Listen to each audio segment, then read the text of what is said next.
Hi there, this is Sue from Functional Medicine Plus, and I want to show you something that I found very interesting when I studied about the brain chemistry.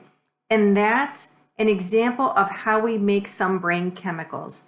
I picked my favorite one called serotonin because that's the one that we all want a lot of because it helps us stay calm, it helps us sleep, it helps us cope with things, it helps us keep up with our busy lifestyle. That's the one that we want to have increased if at all possible. And so I made this lovely audio-visual thing here that I'll try to point out to you to show you how your body makes more serotonin. And you might start to realize that, maybe that's why I'm not as patient as I want to be. Maybe that's why I don't always feel as happy as I want to do. Maybe I'm really not giving myself enough of the raw ingredients to make serotonin. Serotonin, that Nancy likes to call our happy hormone. So here's how we do it. We take protein from food, and that's why it's so very important to eat a lot of protein. It's in meats and eggs, and by the way, there's a lot in vegetables as well. We need protein from foods, and we need really healthy amounts of stomach acid to break it down. But in order to break it down, we also need some nutrients here. And you see these B vitamins and zinc. Yes, these are some of the vitamins that help your stomach acid work. So once the proteins are broken down into your stomach, they're broken down into many different forms of tiny protein particles called amino acids. One is called tryptophan. That's the guy we're after here. And in order to make the tryptophan specifically, we need some more B vitamins here. Also, some calcium and a little iron.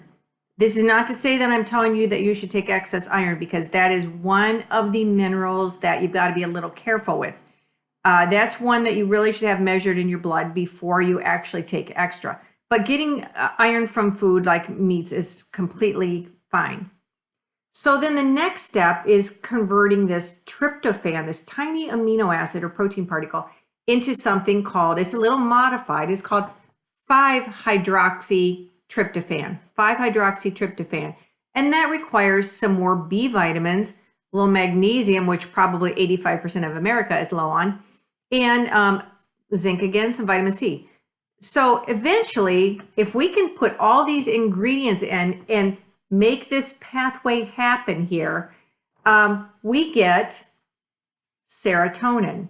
Realize our last step also requires yet another B vitamin. So that's a lot of B vitamins. We've just about covered most of them here in this particular pathway. It's actually fairly easy to take vitamin B supplements because many of them come as B complexes, and some of the Bs depend on the other Bs to actually work. So you'll find the Bs actually packaged together many times if you decide to pick up a B vitamin.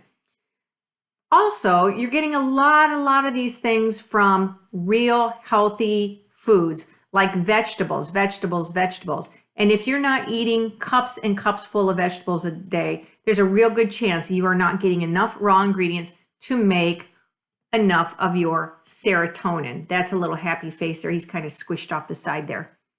So I hope this gives you more of an appreciation for what your brain needs to make the chemicals. The brain chemicals are called neurotransmitters that do their job for you. And it might help you focus a little bit more on getting these nutrients from healthy foods. Bye-bye.